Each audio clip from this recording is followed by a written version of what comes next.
everybody, it's Taylor, your host, back with Talk with Tay. But today I'm going to just kind of get almost like right into it. I kind of explained last week what I wanted to talk about with you guys, meaning that I wanted to share just mostly a story time, and I'm going to combine two stories with the story of one, how I ended up living with my father full time, as well as how I ended up being removed from that house forever.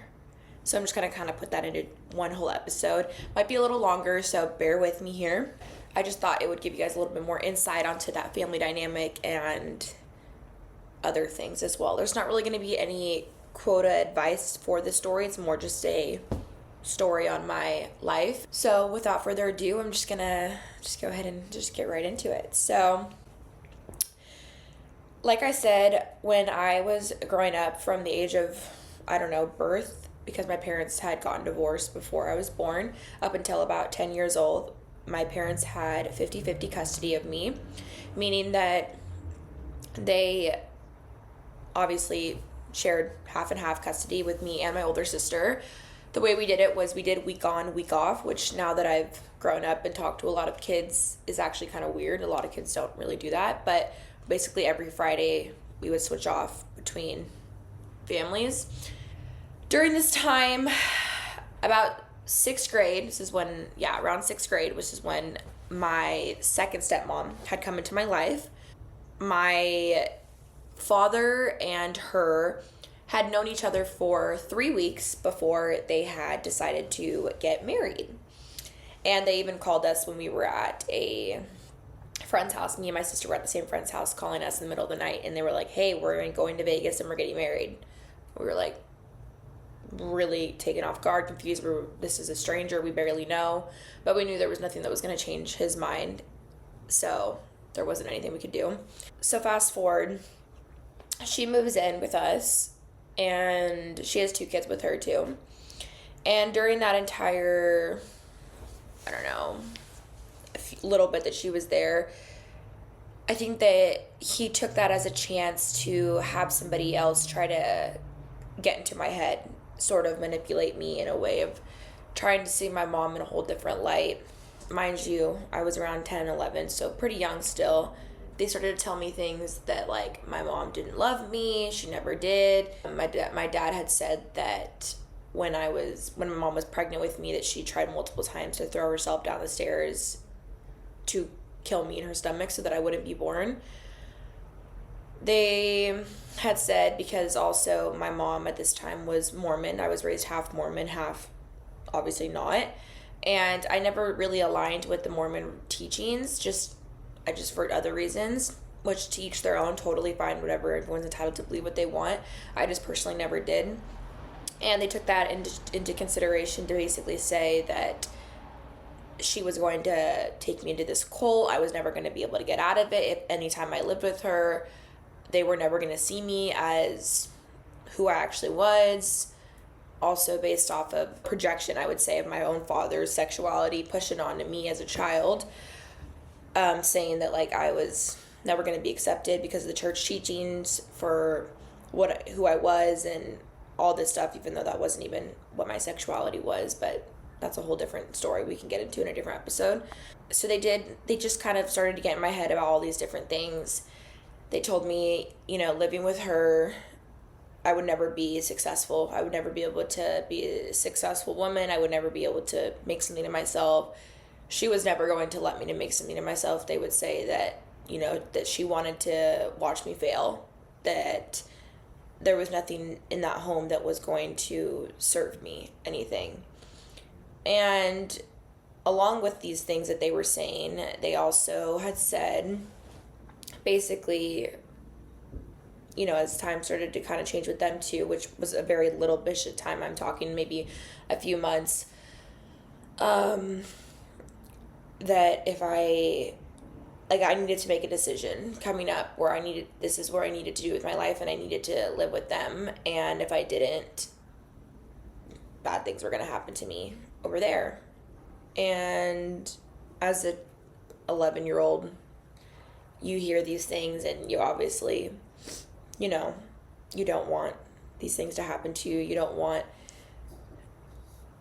bad things to happen to you, and you also don't want to feel like you are failing your family. And like I had said in previous episodes, I had always been put as that golden child in that side of that family too. And because there was so much turmoil and chaos all the time, I felt like it was my role to be some sort of peacekeeper in whatever way I could for the family. And if I was making it any type of way, I could not be a burden if I felt like I was burdening the family in any way or making it more difficult, right? During this time too, my relationship with my mom started to go really, really downhill. Because I was hearing all these things also about my mom from my father and this other lady that honestly I barely knew, but she made me try and, kind of trust her. So I just started to really resent my mom, and she had no idea really why. I don't know if she just thought it was teenager, which possibly that could have been it as well, part of that, because all teenagers go through those phases. But I just had this inner hatred for her, thinking that, she never wanted me, that anything she did was because she was just angry that I was alive, or all these things. And as a young kid, that's obviously going to sit with you pretty heavy. It just was causing a lot of turmoil between our relationship. During this time as well, I was competitively dancing, so I was always at a dance studio Monday through Saturday, 5 hours a day, 6 hours a day. That was my safe haven. It was a way to get away from both of my families.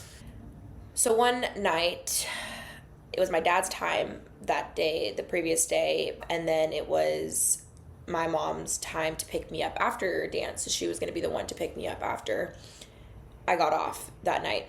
So fast forward a few hours into the night, and I'm in the middle of a class. The front desk lady comes into the room and starts talking to my dance teacher. They basically pull me from the class. They tell me I need to come outside.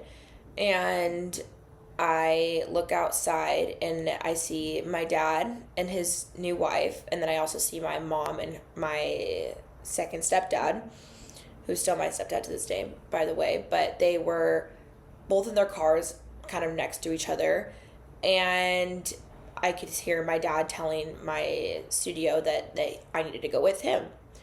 And I was a little bit confused because I knew that it was my mom's time to pick me up, but I also knew in this moment, oh shit, like this is happening right now. Like this is what he's telling me, this is the time where I have to choose, and this is what's gonna change everything.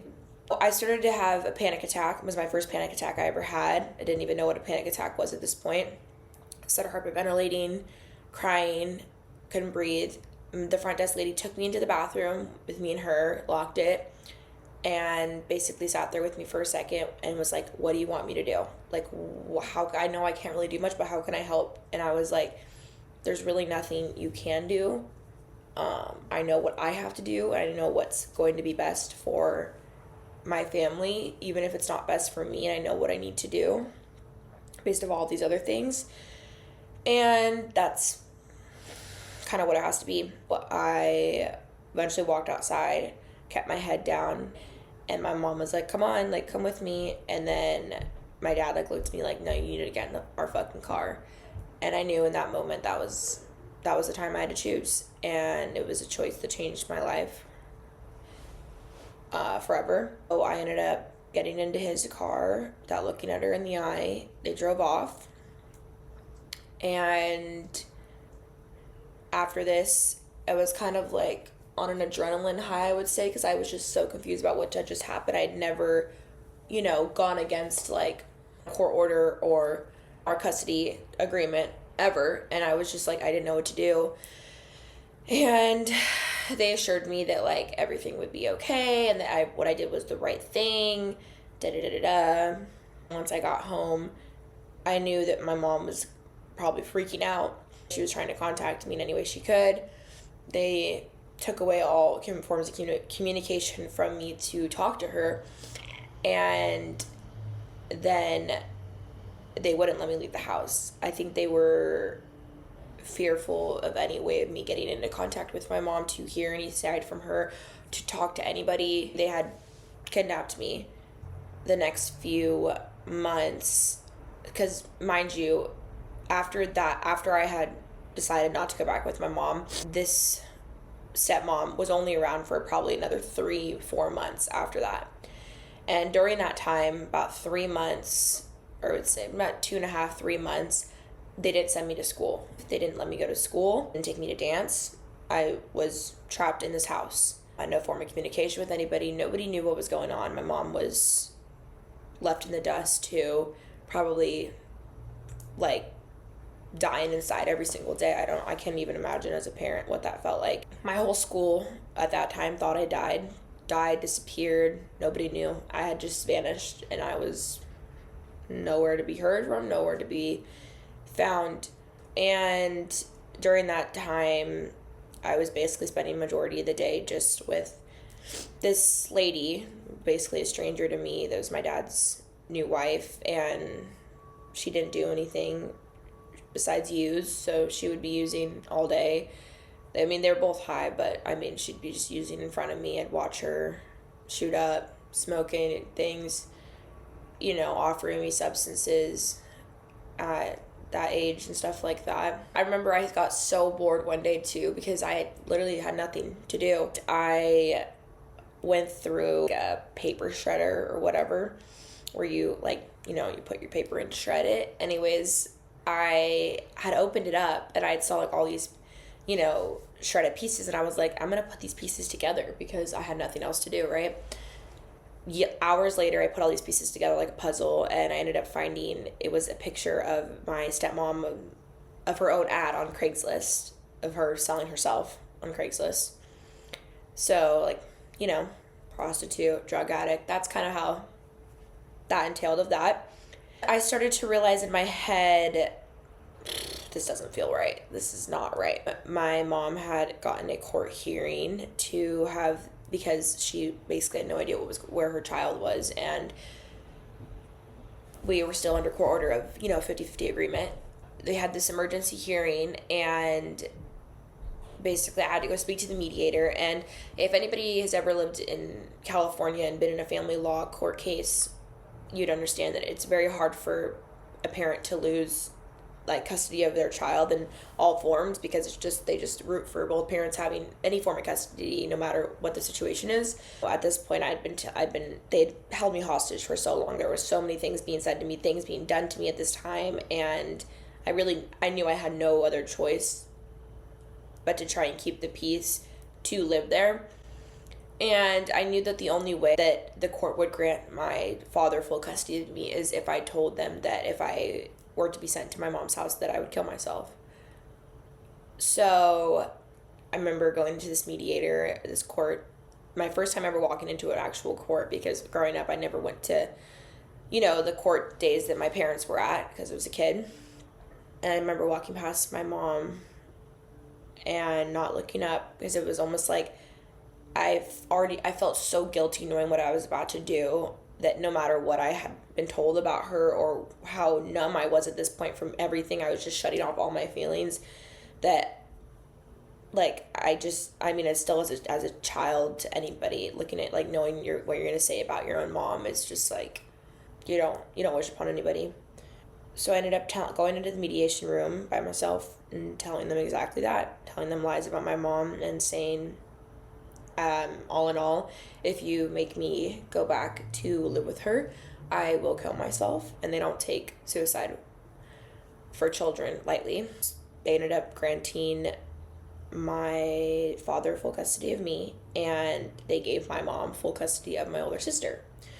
So not only did my dad now have full custody of me, and mind you, growing up, like I had said in other videos, there was a lot of parents and siblings within the dynamics, but the only thing that was always the same was that I was with my older sister all the time. We went everywhere together. We went to each house together. So this was the first time I was being separated from her as well, which I didn't even realize how that would affect me until I was, later on in that house by myself, and we were separated. So yeah, that was the story about how I ended up getting there full time.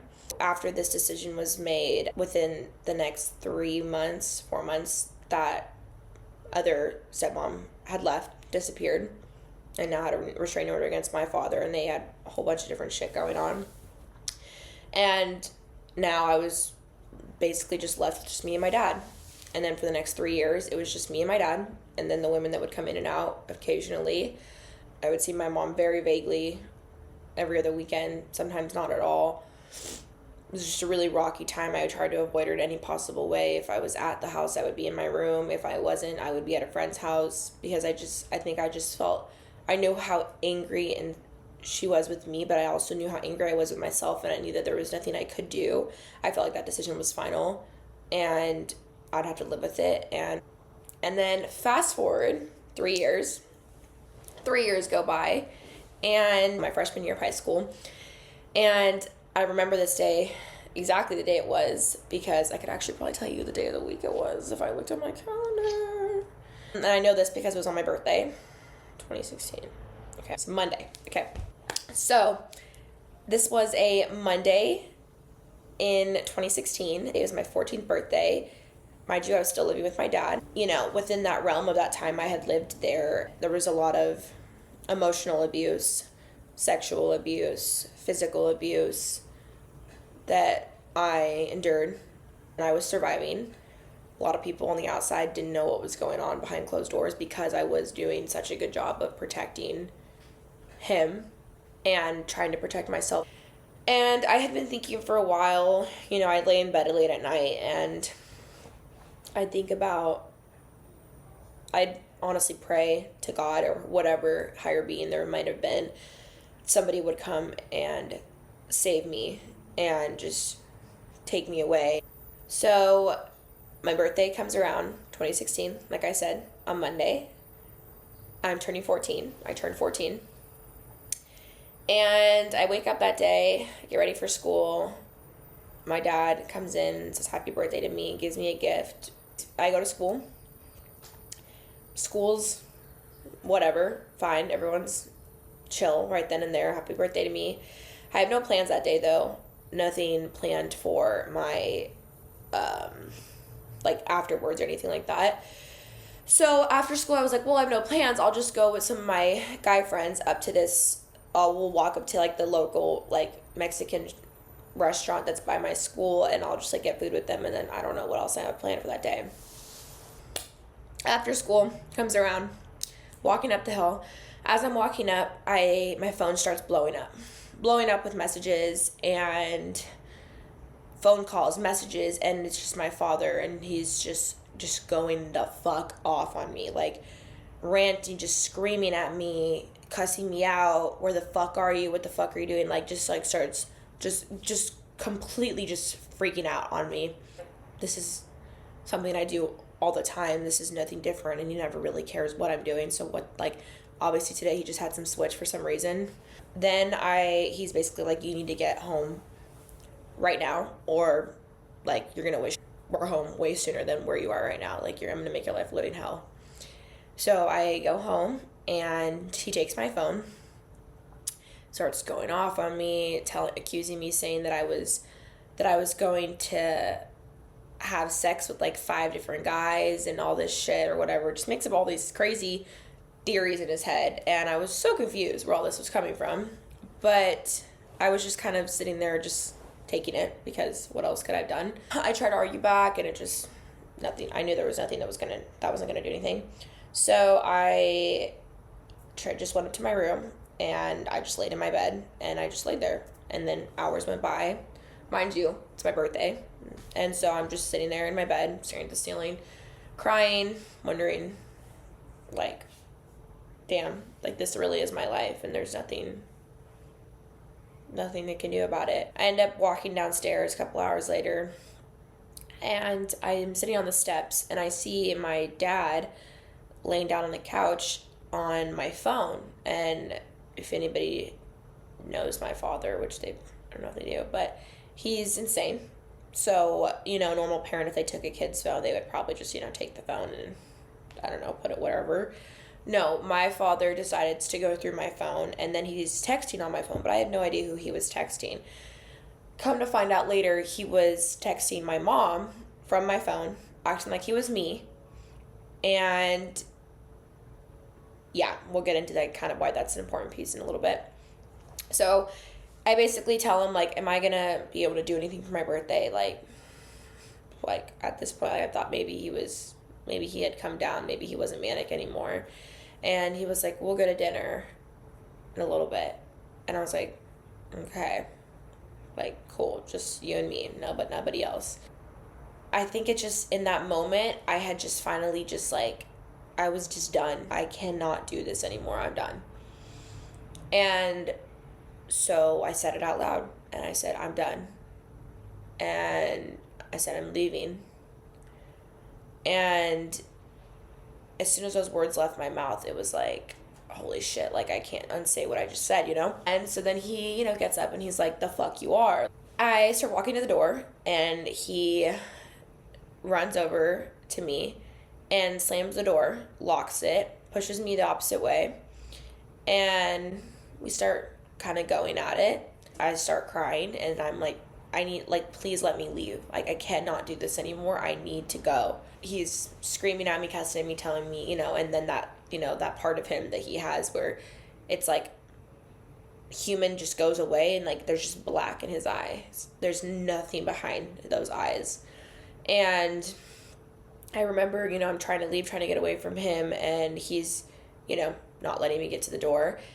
Hands up, throwing me to the ground, and he gets on top of me and then straddles me and pushes my arms back. I can't get up. I'm screaming, I'm crying. And then he grabs my neck and he takes both of his hands and he starts to strangle me. And he does it with all of his might, and I start to lose all breath, all form of air, life, whatever you want to call it. And I could feel myself fading. I could feel myself going to some sort of light, like, this is it. He is going to kill me, and I'm not gonna make it out. And in that moment, I was just, in my head, I was thinking there was something telling me, like, you need to fight. You need to fight. This is not it. This is not how you're going to go.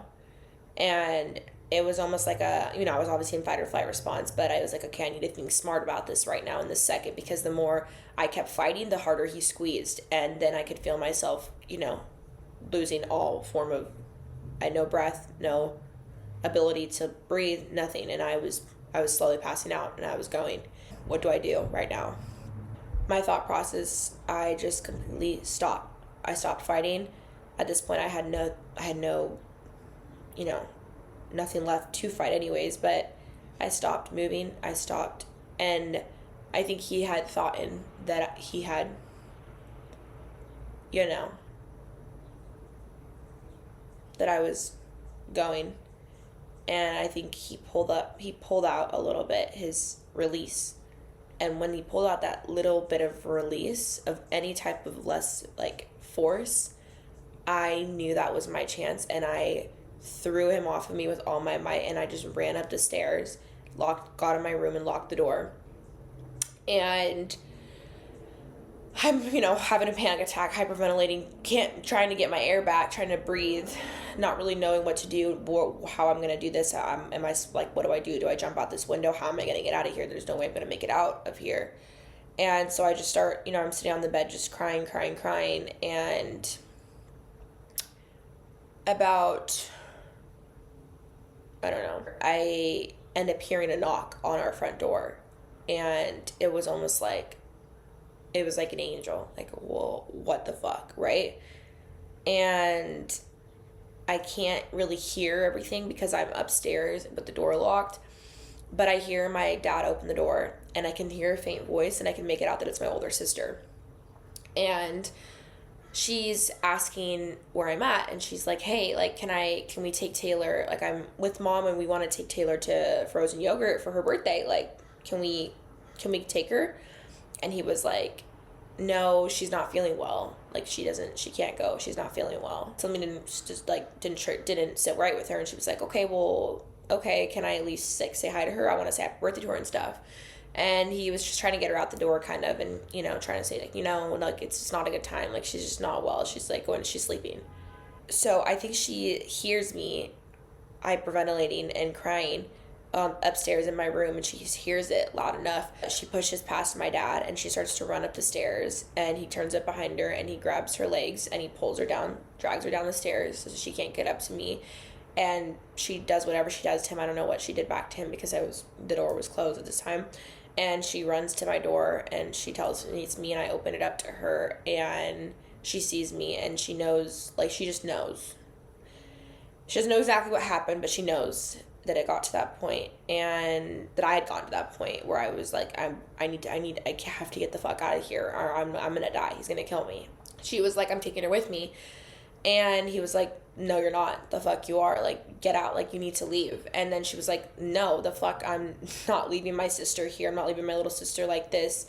Then I think that's, like, kind of when my grandma came in or whatever, and she was, like, kind of trying to talk my dad down, I think, a little bit, but also, like, trying to talk my sister down. It was a very weird situation going on, and he was just like, you need to get out, and he started pushing my sister out. And then I hear at the bottom of the stairs, I hear my mom's at the door, and she's yelling for my name to tell me to come, like, just come with her. And I hear her, and I see her, and I start to get out of my room, whatever, and my dad just, like, books it back down the stairs to my mom and just rams after my mom, takes her down right outside the door, starts beating on her, and ends up breaking her bra off. Shit's just going crazy in this moment, right? Everyone's brawling. I was just, like, in fight or flight freeze at this point, and I didn't know what to do. And I remember just hearing my mom, and she just said, run, Taylor, run, and don't stop. And I knew that this was kind of exactly the type of way I felt, different feelings, but type of way I felt when I had to choose to go, with my dad in that car at the time before, when I had chosen to, go live there full time. I knew this was my chance. I had one chance, and I had to commit. Like, it was 100% lock the fuck in right now. And I did just that. While she had him on top of her, I ran past them as quick as I could to get past him while she was distracting him. I ran down the street, probably half a mile down my neighborhood. I booked it I don't think I've ever ran as fast as I could in my life. I didn't look back. I remember my stepdad was driving past, and he was looking for me, and he picked me up, and he's like, get in the car. And I was like, I closed the door, and I didn't buckle myself or anything. My little sister was in the backseat, my baby sister. She was like 3 or 4 at this time. And I was just like, go. He knew exactly what he needed to do. So then they drove me back to my house, and there was just, I didn't, at this moment, I was still so in shock about the whole situation that I didn't know. I didn't have anything in me to be able to say what had happened, but my mom knew. And to go back a little bit in time to say kind of why the situation of what I had said earlier about why it was important of my dad texting on my phone. Like I had said, he was texting my mom, pretending to be me, and my mom was trying to talk to me, like, say happy birthday to me, see how I was doing, what my plans were for the night, if they wanted to do anything with me or whatever. And she said the way that the texts were sending back to me, the responses I were getting, he was pretending like it was me responding, and she's like, it wasn't you. I could tell it wasn't you. It didn't sit right with me. Something wasn't right. And I knew I had this mom gut intuition that something was wrong, and I needed to go check on you. And hearing that, like, later on was just like, I don't know why I always get so emotional, like, saying this part. I don't know why. Like, it's so many years later, but it's just like, I think I had struggled so hard with, like, thinking of, like, higher powers, or if there really is a God, knowing that bad things happen to good people, and even now, and I would think, like, there's no way there's somebody out there that's, telling these people, or that's can help. But knowing that something was telling her, and it had to be some type of God telling her, like, you need to go check on her.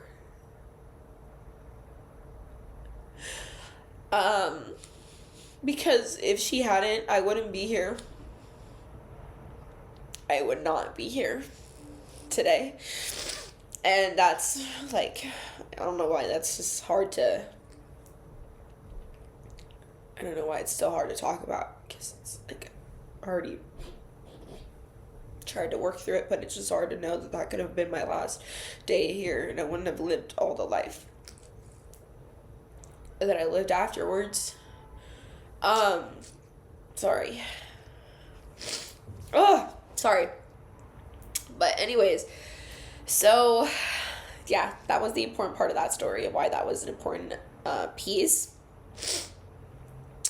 So mind you, after they had picked me up and dropped me back, and they'd taken me to their home, the cops had come, because obviously I was supposed to be living with my father, and the cops were called to the house at that time when the whole commotion was happening, because all the neighbors were like, what the fuck is going on? So another cop had come to my house asking, telling me I needed to go back, and I was like, no. And I told them, because my dad had told the cop when the cop had came that I was a runaway teenager trying to go have sex with like 5 different guys, and that's what he was trying to prevent me from doing, which is why he was trying to prevent me from leaving.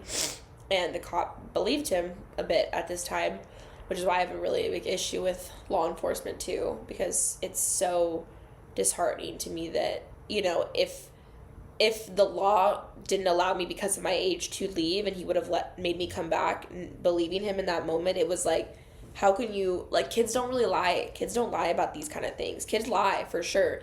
But when it comes to situations like this, kids don't lie. So the cop had basically told him, unfortunately, with her age, in the state of California, I cannot force her to come back to your house right now.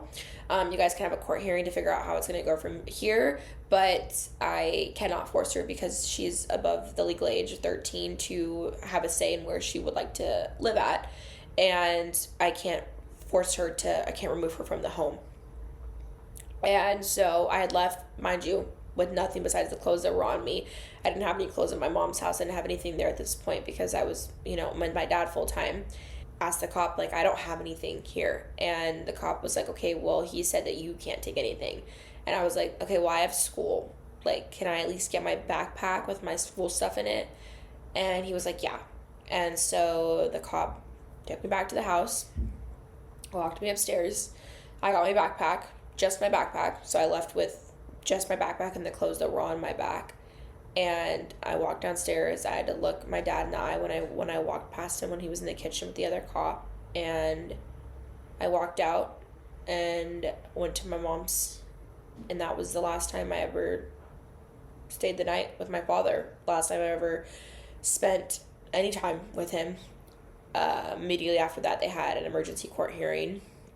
And that's a whole other realm about how that went down, about how that whole court hearing went, because he had made up all these plethoras of lies about me, about why I wasn't able to leave his house or whatever. And I ended up getting this God-sent lawyer to me for my own lawyer. She fought really, really fucking hard for me. They ended up granting my mom full custody of me, and my father lost 100% rights of all of his children. Very unheard of in the state of California. Not only did he lose rights of one child, he lost the rights of 3 of his children, completely lost 100% of his rights. And since then, that was 9 years, coming up on 9 years ago. And since then, I have spoken to him one time in 9 years for, I think, like maybe 5-7 minutes. And that leaves us where that is today. And those are just the 2 stories that I kind of wanted to share with you guys. And there's more stories to come. But I think the only thing I could say about this story, if I were to like give some sort of advice or some life advice, would be that no decision in life is final. The only thing final in this world is death. And I learned that after that experience, because like I had said from the beginning, I thought my original decision when I went to go live with him, that was final. And there was nothing I could do about that at that point. But after fighting for so long and, having the strength and the courage and putting in the work, I was able to completely re-narrate my entire story. And that's very, very powerful thing to understand in life, because a lot of times that's, it's hard for us to make decisions. And for me, myself, especially somebody with so much trauma, because we think every decision we make is going to be so final, because some decisions we have made felt final. But the reality of things is, like I said, the only thing completely final in life is death, and everything else can really, we can figure it out. It can be figured out. And yeah, that's pretty much those 2 stories for you guys. Thank you guys so much completely for still supporting me throughout this. I did change my days I'm going to be posting these. I'm going to be posting them on Fridays instead of Thursdays now, just because it kind of aligns with my schedule a little bit more and gives me a little bit more of a break in between my other work week and here.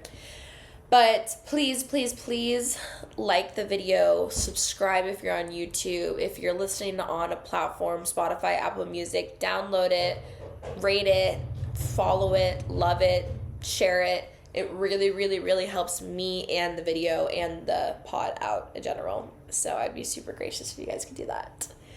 I look forward to talking to you guys again next week. And that's it for this week. Thank you so much.